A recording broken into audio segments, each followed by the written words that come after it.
Assalamualaikum warahmatullahi wabarakatuh. Salam sejahtera bagi kita semuanya. Jumpa lagi dengan saya Habibie Salim di program Bincang Inspirasi Suara Awada. Seperti episode-episode sebelumnya, Bincang Inspirasi selalu menghadirkan sosok-sosok yang inspiratif ya. Jadi nggak harus terkenal, nggak harus yang sudah menjadi selebritis gitu. Semuanya yang menginspirasi, semuanya yang sudah mengabdi di masyarakat, kita coba undang untuk bercerita tentang perjalanannya dia, cerita-cerita uniknya segala macam itu. Nah, seperti hari ini kita sudah kehadiran sosok inspiratif dari Kota Gudeg, Yogyakarta. Ada Mbak Katarina Stockpool. Benar nggak nyebutnya kayak gitu? Ya, benar Mas. Mbak Katarina ini mungkin yang belum tahu, beliau adalah penulis dari buku yang berjudul Ich komme aus Seवन. Beliau bercerita dalam buku itu tentang kehidupan seorang keturunan bule yang nggak ajaib-ajaib banget gitu.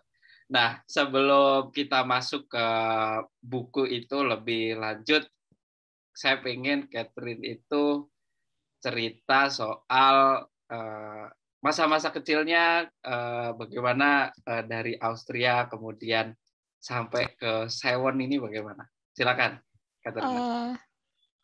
Jadi ya kalau waktu masih kecil ya ngikut-ngikut orang tua aja sih Mas. Jadi ya saya ke Sewon akhirnya, tapi waktu itu belum bisa bahasa Indonesia sama sekali. Jadi ya ada kesulitan untuk bergaul sama teman-temannya juga. Terus habis itu juga dimasukin ke sekolah negeri dekat rumah. Waktu itu masuk ke TK negeri. Dan teman-temannya ya pada pakai bahasa Indonesia, gurunya juga pakai bahasa Indonesia. Aku nggak ngerti mereka ngomong apa.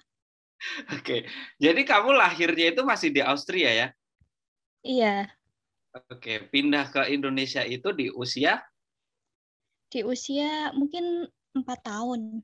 4 tahun ya? Awal-awal TK. Oke.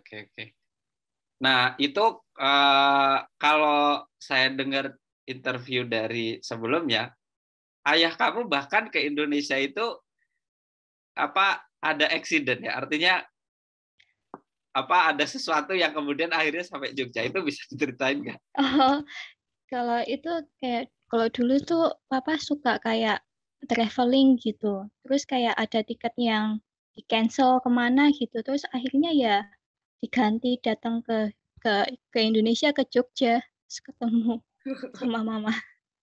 Oke. Sampai kemudian kamu tumbuh besar, sekolah segala macam itu di Jogja gitu ya.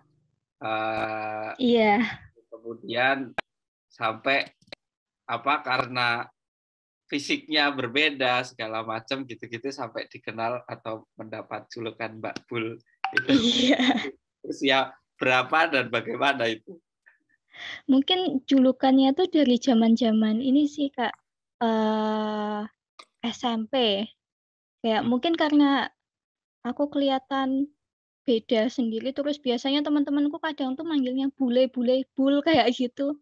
Terus lama-lama ya jadi dipanggil Mbak Bul. Sampai ketuluk-tulusan, sampai kuliah aku juga nggak tahu kenapa. Kamu sendiri itu nyaman nggak sih awal-awal dipanggil kayak gitu?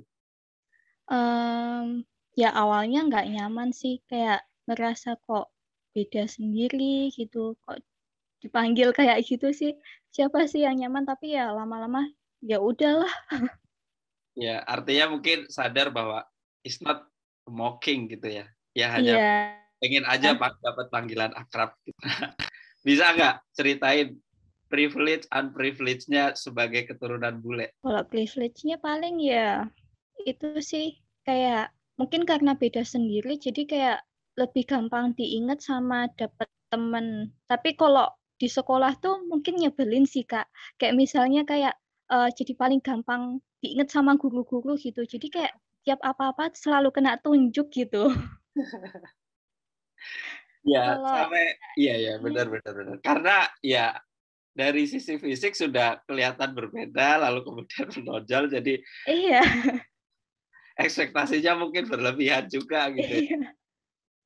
Sempat nggak, maksudnya kamu kalau di sekolah itu kayak jadi ketua OSIS lah, atau komunitas, kayak gitu-gitu, seaktif itu kah? Oh, kalau waktu sekolah sih mungkin nggak pernah sih, bahkan sampai kayak kebagian buat, eee, petugas upacara bendera aja nggak pernah semasa sekolah gitu.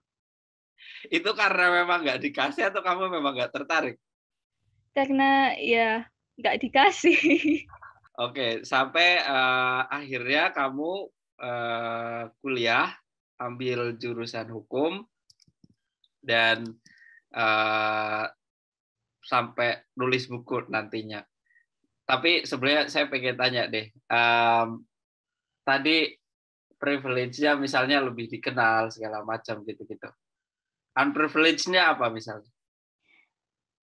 Banyak sih, misalnya kayak aku jalan-jalan ke Malioboro gitu sama temen-temenku, kayak aku pengen nawar gitu, nggak pernah dapat harga harga yang bagus gitu, selalu kena harga wisatawan asing gitu.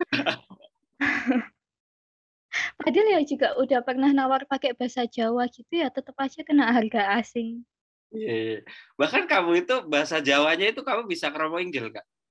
Eee, nggak begitu bisa sih kalau mau inggil, soalnya kayak sejauh ini kan ngobrol sama teman-teman kan selalu pakai bahasa ngoko gitu, jadi Ah, nggak oh, begitu bagus. tapi ya sengoko-ngokonya Jogja itu masih kedengeran halus lah ya. Iya, Berarti kalau di keluarga ngobrol pakai bahasa Jerman, Indonesia. Indonesia. Tapi masih masih ini nggak sih, apa, karena sudah lama di Indonesia gitu, masih ada komunikasi atau ada something yang selalu diselebrasi dengan keluarga yang ada di Austria? Kalau sama keluarga yang di sana masih kayak kontakan gitu sih. Mmm, Sama kalau misalnya mungkin kayak selebrasi-selebrasi gitu mungkin waktu pas Natal gitu. iya, iya. Di hari-hari besar gitu ya? Iya, di hari-hari besar. Kalau di Indonesia itu kan banyak ya hari-hari selebrasi gitu, keluarga.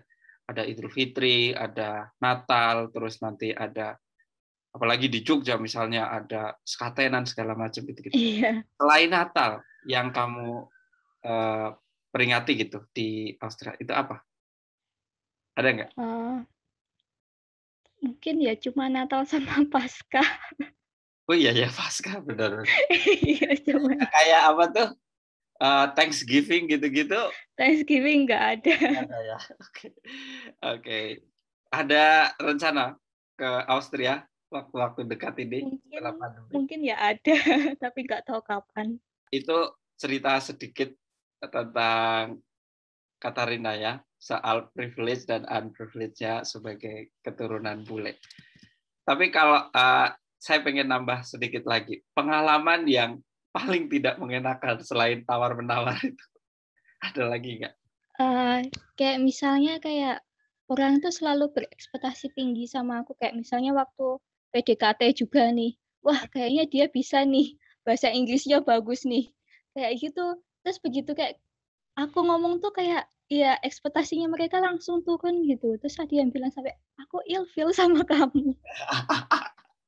Oh iya, iya, ini juga aku ceritain di interview, sama Mas Putut kalau nggak salah ya. Iya. Memang memang, ada tipikal cowok kayak ya, ini nggak cuma cowok atau cewek ya, saya juga pernah ngalamin kayak gitu, walaupun sama orang Indonesia. Saya kan, sebenarnya lahiran Jawa Tengah, cuman, gede atau kuliah segala macam itu di Jakarta. Jadi pernah ada cewek yang sudah naksir segala macam gitu, tapi ketika saya ngomong itu medok, itu jadi katanya ilfil. Ada memang tipikal kayak gitu. But it's okay gitu.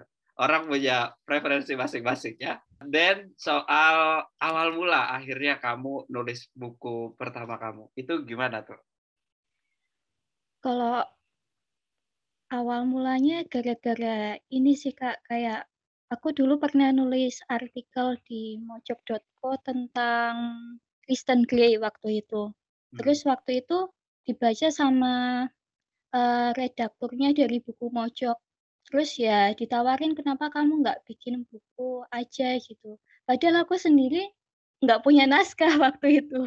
Tiba-tiba ditawarin kayak gitu ya aku agak-agak kaget. Terus waktu yang kayak ditawarin juga ya sekitar 3 bulanan untuk bikin buku itu ya coba aja sih. Sampai akhirnya buku itu terbit dan, apa ya, saya cukup menarik sih, tapi saya belum, dapat bukunya. Di Shopee masih ada kan ya?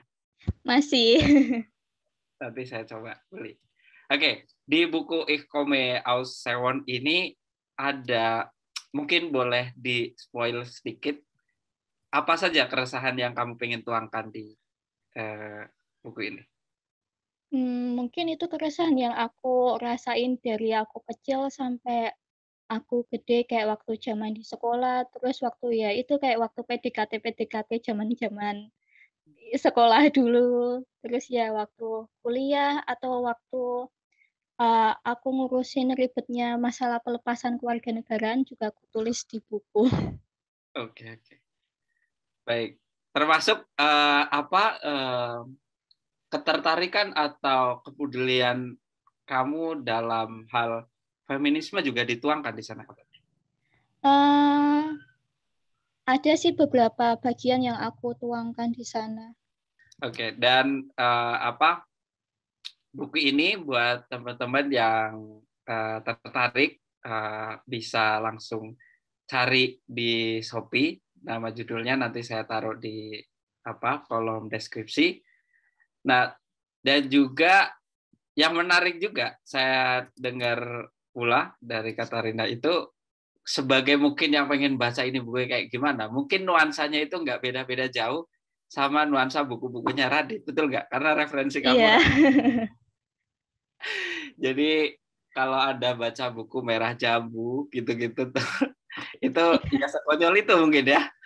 Kamu, referensinya misalnya ada Raditya Dika, terus, kamu juga, apa, nulis hal-hal yang agak serius selain nulis di Mojok gitu, nulis di, majalah misalnya Nova gitu. Apa referensi lainnya selain Raditya Dika? Maksudnya Raditya Dika itu referensi kekonyolannya misalnya atau kekocakannya gitu. Kalau referensi seriusnya itu siapa misalnya? Mungkin kalau referensi seriusnya, mungkin karena aku suka baca, artikel-artikel di Magdalene sama baca beberapa buku tentang feminisme gitu, jadi ya mungkin jadi agak agak seriusnya di situ. Tapi Oke. ya kadang nulis kayak yang serius-serius kayak gitu ya, lama-lama kok sakit kepala juga. Tapi kamu memang dari kejadian apa ya, ada cowok ilfil segala macam. Kayaknya memang kamu harus agak sedikit serius. Iya, agak sedikit serius ya. Kadar kekonyolan kamu itu jangan diterus-teruskan itu. Iya. Jadi harus balance. Kamu suka baca novel juga kah? Iya, Novel seperti apa misalnya? biasanya kalau dulu sih sukanya baca novel-novel klasik gitu. Hmm, Kayak novelnya Jane Austen, oke, Jane Austen, terus kayak novel dulu pernah baca Little Women juga lucu. gitu kan. Harry Potter, terus apa Sherlock Holmes gitu-gitu baca juga. Kalau Sherlock Holmes aku suka baca. Katam semua seriesnya. Iya. Benar, benar. Saya kalau baca baca apa referensi kamu ini komplit sekali ya. Ada ada referensi Raditya Dika dengan kekocakannya, ada apa kejeniusannya dari Sherlock Holmes, gitu. Ada yang serius-serius soal feminisme gitu. Tapi kalau kamu harus memilih, kadang si penulis ini kan apa ya, sampai pada akhirnya akan nanti ketemu spesialisasinya misalnya. Kira-kira kamu kan sangat ngebet banget apa istilahnya nulis gitu, suka gitu. Endingnya itu nanti akan seperti apa seorang Katarina? Kurang tahu juga sih bakal kayak gimana. Ya, jadi masih inilah ya, masih ngikutin alurnya nanti akan seperti apa. Iya, ngikutin alurnya nanti jadi kayak gimana. Oke, misal tapi gambarannya misalnya akan seperti halnya Jane Austen, atau misalnya kayak Raditya Dika, atau misalnya yang lebih serius lagi misalnya kayak Harry Potter gitu, sudah ada kecenderungan bro. Ya, mungkin kayak Raditya Dika. Jadi kayak oke. Akhirnya juga kalau mau jujur ke sana ya. Iya, kalau mau jujur ke sana aja. Oke, termasuk yang menarik itu bahkan kamu itu daftar CPNS itu agar bisa banyak punya waktu nulis. Sebenarnya nggak gitu juga maksudnya. Ini kalau kedengeran rekruternya ini dia sakit hati nggak ya? Iya, sakit hati. Padahal maksudnya bukan kayak gitu sih. Itu dari interview kamu sama Mas Putut itu ada respon nggak dari pihak penyelenggara CPNS segala macam gitu? Untungnya belum ada. Mudah-mudahan nggak ada ya. Mudah-mudahan nggak ada. Kalaupun ada itu ya udah, Catherine kamu masuk aja nggak apa-apa gitu kan. Anda tertarik juga dengan isu feminisme. Sebelumnya kan di dunia kampus juga gerakan atau komunitas feminisme itu juga sudah banyak gitu.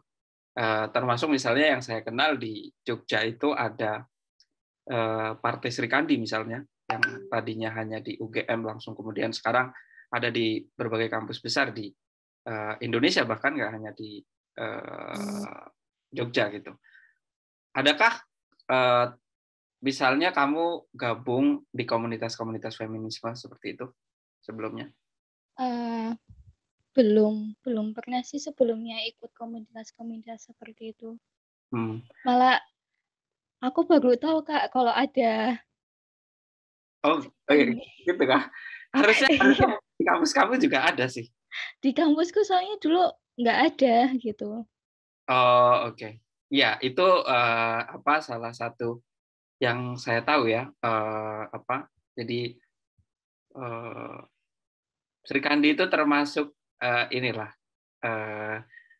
yang menyuarakan feminisme yang cukup kuat gitu. Khususnya di lingkungan kampus ya. Tadinya di UGM, sekarang udah ada di UI segala macam itu sudah ada. Mungkin bisa jadi pionir di Sanata Dharma. Tapi anyway, sudut pandang kamu terkait dengan feminisme itu seperti apa? Mungkin ya sama sih masalah kesetaraan antara perempuan sama laki-laki gitu. Adakah keresahan yang kamu rasakan bahwa dunia ini belum adil antara perempuan dan laki-laki? Iya, kayak misalnya masalah kayak pendidikan gitu sih Kak, kayak misalnya kayak perempuan yang kayak pengen lanjut yang ke jenjang yang lebih tinggi pasti kayak ada kayak omongan-omongan, "Kamu ngapain sih sekolah tinggi-tinggi, toh nanti akhirnya juga kamu ngikut sama suamimu." Kebanyakan sih kayak gitu. Bahkan di antara, eee, di pergaulanku sama teman-temanku sendiri juga ya, kebanyakan juga teman-temanku yang cowok tuh masih punya pikiran kayak gitu, kayak, "Kamu ngapain sih ngambil sekolah lagi? Kamu ngapain sih cari kerja yang tinggi-tinggi, toh nanti juga kamu enak tinggal ikut suamimu." Kan kayak, kenapa sih harus kayak gitu? Betul. Satu sisi kayak ambisiusme itu hanya untuk laki-laki gitu ya. Iya, ambisius itu cuma untuk laki-laki. Padahal perempuan juga bisa melakukannya. Bahkan ya betul juga, data yang saya temukan juga, partisipasi perempuan di dunia STEM di Indonesia itu juga sangat minim gitu. Kalau nggak salah itu masih 1%. Di STEM misal teknologi apa segala macam gitu itu masih sangat sedikit. Makanya saya tertarik sekali misal ada sosok perempuan apalagi muda gitu ya terus menyuarakan hal ini gitu agar semakin menarik ya, semakin peran perempuan itu semakin kelihatan seperti itu. Bahkan kalau kita ngelihat negara-negara yang leadernya perempuan seperti New Zealand atau Jerman dan beberapa itu cenderung ini kan ada riset yang cenderung negara yang punya leader perempuan itu penanganan pandemiknya itu jauh lebih ini gitu. Iya. Lebih rapi, lebih berhasil seperti itu. Ya karena ada something yang misalnya kelembutan seorang perempuan misalnya. Cuman saya pengen tahu kelebihan atau sudut pandang Anda sebagai perempuan, apa kelebihan yang yang menurut Anda ini loh sebenarnya yang perempuan miliki gitu.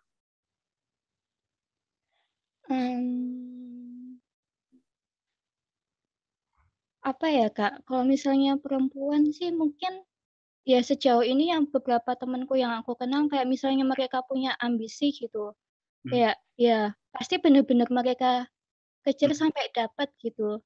Mungkin karena ya mungkin dari dulu sih kayak perempuan selalu dipandang kayak di bawah laki-laki gitu.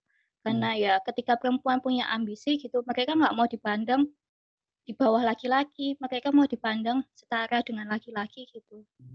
Jadi ya aku pikir kelebihannya perempuan sih itu, kalau mereka udah punya ambisi, ya pasti mereka melakukan cara untuk mewujudkan Dia mimpinya itu. taruh komitmennya semuanya itu di Iya. gitu ya. Oke. Seperti tadi yang saya sempat mention gitu ya. Partisipasi perempuan di dunia STEM itu masih sangat minim. Dari sisi kamu, adakah ide untuk meningkatkan partisipasi perempuan itu jauh lebih meningkat di dunia teknologi misalnya?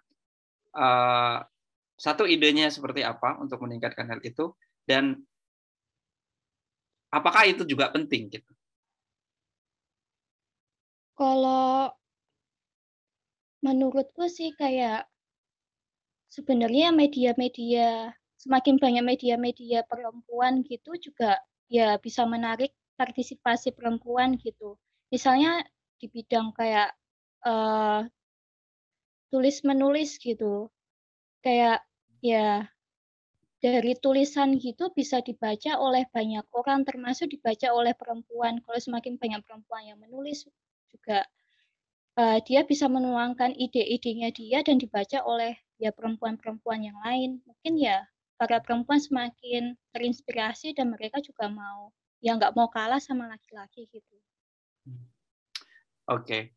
Dan menurut kamu di dunia menulis misalnya di Indonesia itu masih kekurangan sosok inspirasi di eh, kaum perempuan nggak sih untuk ayo kaum perempuan juga pada nulis segala macam gitu-gitu. Masih kurang nggak sih? Eh, Kalau menurutku di sini masih kurang sih, kebanyakan juga kayak penulis-penulis juga ya mayoritas laki-laki gitu. Ya, Hmm, ya masih sedikit penulis-penulis perempuan. oke oke. Ya. Padahal kalau misalnya di Europe atau di US gitu sudah banyak ini ya. Mungkin salah satunya mungkin itu kali ya. Apa kita masih kekurangan referensi mungkin ya. Bisa juga. Ya, sosok misalnya bayangkan aja misalnya kayak di Indonesia itu ada kayak J.K. Rowling gitu misalnya. Iya, ada kayak gitu. Orang-orang langsung terinfluence, oh ya saya pengen jadi Iya. J.K. Rowling gitu. Jadi ikonnya seperti itu. Oke. Jadi satu lagi apa tadi bahwa gimana nih apa concernnya sekarang kan di era digital, di era teknologi yang kira-kira ya satu dekade ke depan ini akan mempunyai peran yang sangat besar di kehidupan manusia gitu. Nah ini kan partisipasi kaum perempuan di dunia teknologi juga harus ditingkatkan gitu. Kalau dari sisi kamu ada ide nggak bagaimana meningkatkan itu? Iya, kalau dari menurutku mungkin ya jangan pernah takut buat punya mimpi gitu. Walaupun ya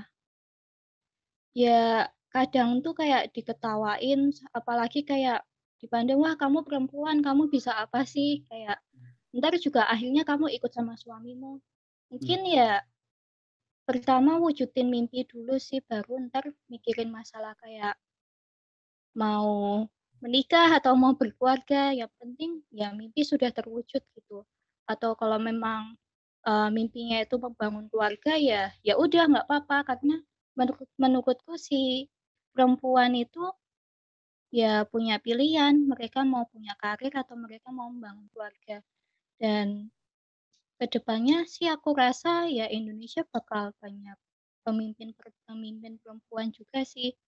Kayak sekarang juga kayak beberapa tahun terakhir di Kementerian Luar Negeri juga lebih banyak diplomat perempuan daripada laki-laki. Padahal juga ya kalau misalnya dibayangin kayak pekerjaan diplomat itu kan ya termasuk sulit gitu, apalagi untuk perempuan. Kayak mereka itu harus jauh dari keluarganya, mereka mungkin nanti jauh dari pasangannya, tapi ya buktinya Menteri Luar Negeri kita itu perempuan dan dia bisa gitu loh. Mungkin ya ini bakal menjadi inspirasi buat perempuan-perempuan yang lainnya. Iya, betul. Kamu ngerasa nggak sih bahwa kita, kaum perempuan kita itu apa parahnya lagi itu kena culture trap, di mana misalnya, wah, cewek ini kalau udah 25 tahun itu harus segera nikah. Ah iya, Bener sih? iya, Oke. Itu terjadi di lingkungan kamu nggak? iya itu terjadi. Ya baru akhir-akhir ini sih aku ngerasa. Sebelumnya sih kayak aku pikir kayak, ah nggak mungkin lah aku ngerasain kayak gini, kan udah kayak Indonesia udah makin maju nih, masa sih masih ada yang kayak gini. Tapi ya ternyata terjadi di lingkungan pertemananku malah. Jadi kayak beberapa temenku tuh ngeluh kayak dia pacaran sama temennya yang mungkin terlampau agak jauh usianya. Mungkin dia sekitar 23 tahun, pacarnya 29, 30 gitu. Kayak dari keluarga pacarnya gitu kayak pengennya dia habis lulus kuliah tuh nikah sama pacarnya. Padahal ya temenku sendiri kayak dia masih punya mimpi kayak dia pengen studi lagi ke luar negeri. Terus dia masih pengen dapat pekerjaan yang baik kayak ya kayak menurutku gimana ya, kayak suara perempuan itu kayak kurang didengar gitu. Kayak misalnya keputusan untuk menikah aja gitu, kayak yang selalu yang didengar itu kayak laki-lakinya gitu. Kalau laki-lakinya udah siap, kayak otomatis perempuannya udah siap. Padahal ya kenyataannya kan juga nggak seperti itu ya. Iya, iya, betul. Nah, ini penting karena banyak sekali saya kira perempuan mengalami hal ini. Mungkin apa hampir perempuan Indonesia di usia 25 tahun itu akan sering mengalami hal ini. Ditanyain kapan nikah, apa segala macam gitu-gitu. Udah gitu Indonesia itu punya banyak hari besar gitu. Udah nanti berlebaran ditanyain, libur Natal ditanyain lagi. Nah, kamu sendiri nih yang punya kesadaran itu, bisa nggak kasih tip ke para perempuan lain gitu, bagaimana untuk solving atau menabrak atau apa ya, melewati rintangan ini untuk kemudian tetap komit dengan apa yang sudah diplanningkan, apa yang sudah direncanakan, oh saya harus ini itu. Sementara padahal rencana itu harus melewati usia 25 yang akan nanti ada krisis itu gitu. Apa tipsnya misalnya? Kalau aku sih selalu bilang ke teman-temanku ya, kalau kamu pengen nikah ya waktu kamu udah siap aja gitu. Kalau misalnya kamu nggak siap ya jangan, mending kamu fokus sama dirimu sendiri aja, terus ya kayak lakuin apa yang benar-benar kamu pengen lakuin gitu. Karena ya menurutku nikah bisa kapan aja sih. Jadi kayak nggak ada waktu yang terlalu cepat dan nggak ada waktu yang terlalu lambat gitu. Misalnya orang mau nikah di atas usia 30 tahun ya, kalau menurut dia siapnya di usia segitu ya nggak apa-apa gitu. Karena ya sebenarnya masalah kayak pernikahan gitu ya semuanya tuh bergantung ke keputusan perempuannya dan laki-lakinya gitu. Jadi nggak cuma yang ke pasangan laki-lakinya aja sih. Oke, ya. Saya masih ada satu pertanyaan terakhir. Cuman saya pengen tahu dari Katarina ini next-nya dari apa yang sudah kamu lakukan ya. Ini quite random kan, kamu nulis buku, kamu ingin jadi diplomat. Saya ingin tahu, kira-kira ini kedepannya apakah bakal nulis buku, misal novel atau apa, terus next-nya apa aja nih? Gitu. Mungkin ya ke depannya ya ada rencana mau nulis buku lagi sih. Ya, tapi buku yang ya mungkin hampir sama kayak buku yang pertama yang belum begitu serius. Jangan serius-serius memang. Gitu. Oke, terakhir masih soal perempuan.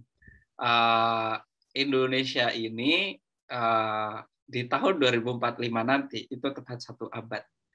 Kita merencanakan itu visi Indonesia 2045 bahkan Presiden Jokowi, di mana semua infrastruktur misalnya fokus kita itu ya targetnya itu 2045 itu benar-benar Indonesia sudah menjadi negara maju gitu.